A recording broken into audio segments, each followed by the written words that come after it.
¿Se han preguntado cómo influye la globalización sobre las lenguas? O sea, nos hemos planteado esta pregunta.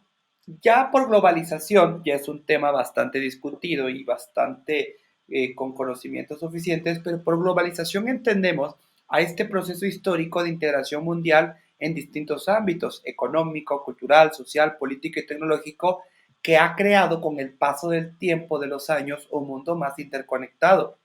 Las lenguas constituyen una parte fundamental de la cultura de un país. La RAE, la Real Academia de la Lengua Española, define la palabra lengua como un sistema de comunicación verbal propio de una comunidad humana que cuenta generalmente con escritura. Pero es mucho más que eso.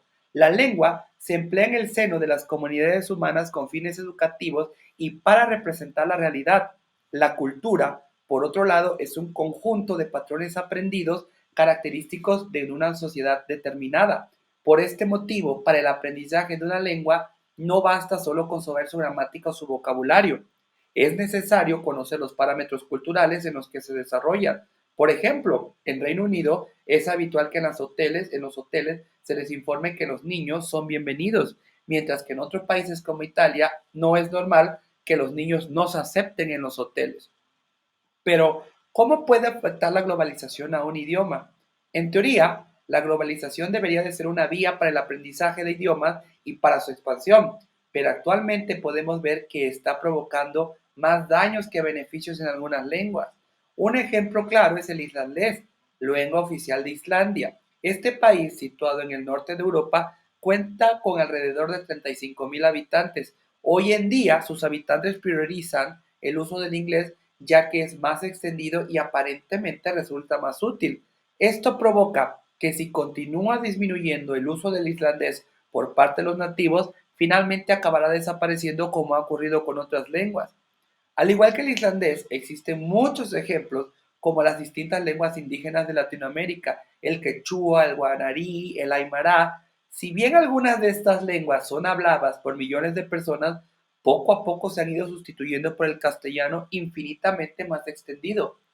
Cada vez quedan menos hablantes nativos de esta lengua y llegará un momento en que si no se preserva ni se motiva su aprendizaje y su uso, desaparecerán y con ellas toda la cultura e historia que tienen detrás. Humberto Eco afirmaba que el gran peligro de la globalización nos empuja a una megalengua común y hoy en día estamos comprobando que tenía razón. Los hablantes de lenguas minoritarias las están dejando de un lado para centrarse en otras más usadas como lo es el inglés, el chino o el español. La pérdida de una lengua constituye por ende la pérdida de una parte de la cultura, por lo que es imprescindible evitar que esto ocurra. La globalización debe ser una excusa para la expansión y enseñanza de las lenguas y no una causa de desaparición.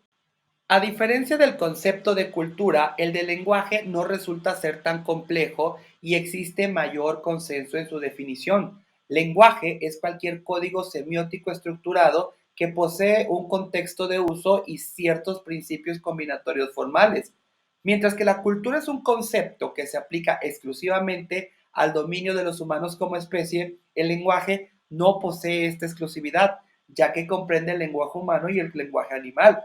También existe un tercer tipo, es el formal, pero este último puede ser incluido dentro del lenguaje humano ya que es un producto de su actividad. El lenguaje animal es un sistema comunicativo en el cual se usan los sentidos del organismo, tacto, olfato, gusto, vista, audición, para intercambiar información entre sus iguales de la especie. En comparación con el lenguaje humano, pues es un poco desarrollado y solo sirve para referirse a situaciones de importancia vital para la subsistencia animal. Está fuertemente ligado al propio contexto de una situación concreta. Sin embargo, los animales no son capaces para usar su lenguaje en el razonamiento abstracto. En general, existen muchos indicios para considerar al lenguaje animal como un lenguaje comunicativo diferente del lenguaje humano. De acuerdo con la clasificación de Hockett, el lenguaje humano cumple con los requisitos ausentes en los animales. Esto es arbitrariedad, transmisión cultural, discreción, abstracción, dualidad, metalengua y producción. Algunos autores ni siquiera consideran el lenguaje animal como tal, sino como un sistema comunicativo basado en intercambios de señales. Por lo regular, el lenguaje humano se divide en lenguaje natural, lenguaje formal y lenguaje artificial. Pero Ferdinand de Saussure propuso la distinción de dos vertientes en torno al lenguaje. La lengua dice que es un modelo general y constante para todos los miembros de una colectividad lingüística. Y aquí los humanos crean un número infinito de comunicaciones a partir de un número finito de elementos. ¿Ok? Y el segundo es que nos habla de la materialización o recreación momentánea de ese modelo en cada miembro de la colectividad lingüística. Es un acto individual y voluntario en el que a través de actos de fonación y escritura el hablante usa la lengua para comunicarse. Las diversas manifestaciones de habla son las que hacen evolucionar a la lengua. Por último, podemos entender que el lenguaje puede dividirse en digital y analógico. El primero es lo propio de lo que anteriormente se definió como lengua, mientras que el lenguaje analógico se refiere a los mensajes que se transmiten a través del cuerpo, que es el lenguaje corporal, que es objeto de estudio de la kinésica y la paralingüística. El lenguaje es un fenómeno muy vasto y sería muy presuntuoso tratar de analizarlo en el espacio tan reducido que tenemos para esta materia, porque a tal fin solo se enfocará el estudio y análisis de la lengua, dejando otro tipo de lenguajes fuera de la consideración. Sin embargo, cabe mencionar que la comunicación humana como fenómeno cultural no se limita a la lengua solamente. La mente humana y su percepción del mundo están hechas de tal manera que tendemos a buscar contornos nítidos en la figura y evitamos o no comprendemos los objetos de formas confusas. Lo mismo ocurre cuando tratamos de delimitar algún fenómeno para su estudio y explicación. En nuestro caso, se trata de deslindar las áreas de influencia entre lo cultural y lo lingüístico, asumiendo que el cuerpo, la cultura y la lengua son aspectos indivisibles de la existencia total del ser humano. Por ejemplo, la oposición del pulgar a los demás dedos de la palma en la especie humana resultó ser determinante en la capacidad del dominio de los objetos y la confección de las herramientas de trabajo.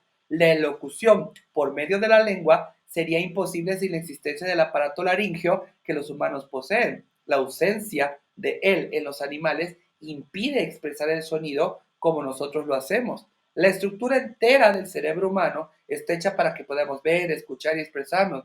Fenómenos de dominio cultural, tales como el desempleo crónico, problemas y presiones en el trabajo, influyen en las defensas de organismos del ser humano y viceversa. Una dieta saludable, el suficiente descanso y la satisfacción de necesidades básicas hacen posible al ser humano la creación de objetos culturalmente valorados.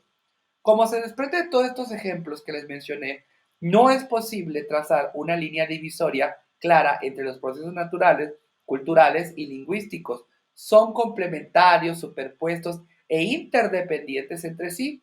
Por lo tanto, el análisis desde el punto de vista relativista, es decir, considerando los fenómenos naturales, culturales y lingüísticos como fenómenos relacionados entre sí. Pero como el lenguaje es arbitrario y no existe un vínculo directo entre el objeto, la palabra y el significado, el universo no es percibido de la misma forma por los seres humanos, sino que es interpretado según el conocimiento previo que cada sujeto posee según su personalidad lingüística. Es un conjunto de capacidades y características de la persona las que condicionan la creación y la percepción de sus producciones y la competencia lingüística, que se caracteriza por el grado de profundidad y precisión del reflejo de la realidad y el grado de la complejidad en su estructura lingüística.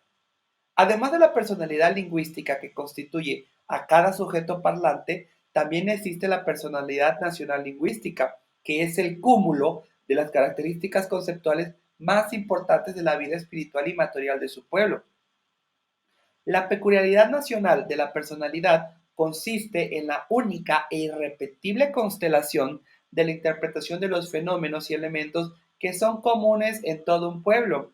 Es su peculiar forma de ver el mundo a través de los significados que le adjudica. La divergencia en las interpretaciones del mundo no solo se debe a las condiciones físicas y los objetos materiales que se utilizan en cada cultura y pueblo, sino también a los marcos conceptuales propio de los valores y las normas. Así, por ejemplo, la palabra Dios está presente en todos los idiomas del mundo. No obstante, cada cultura lo interpreta a su manera, hecho que dio lugar a los conflictos milenarios entre los pueblos.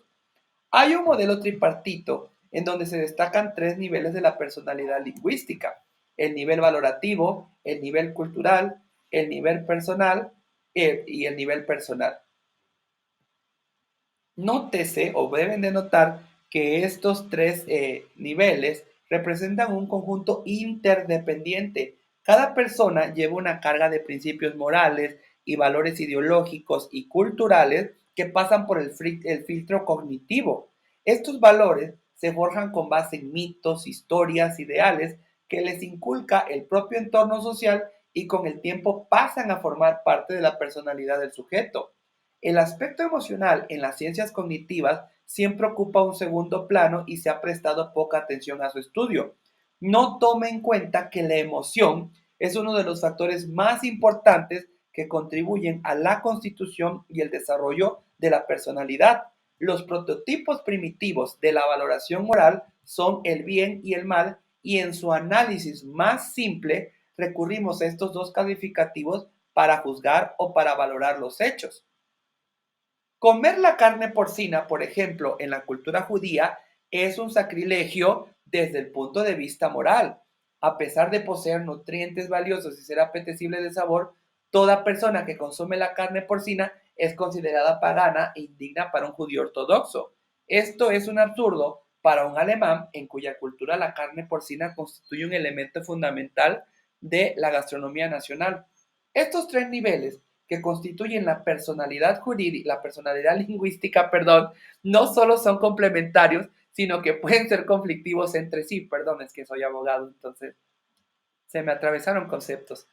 Lo agradable muy a menudo no es bueno y viceversa. Lo desagradable no siempre es malo. Estos conflictos entre los niveles valorativo, cognitivo y personal son típicos en los seres humanos y precisamente son los que hacen al hombre un ser cultural. Esta última afirmación está en consonancia con la definición freudiana de la cultura concebida como la represión de los impulsos.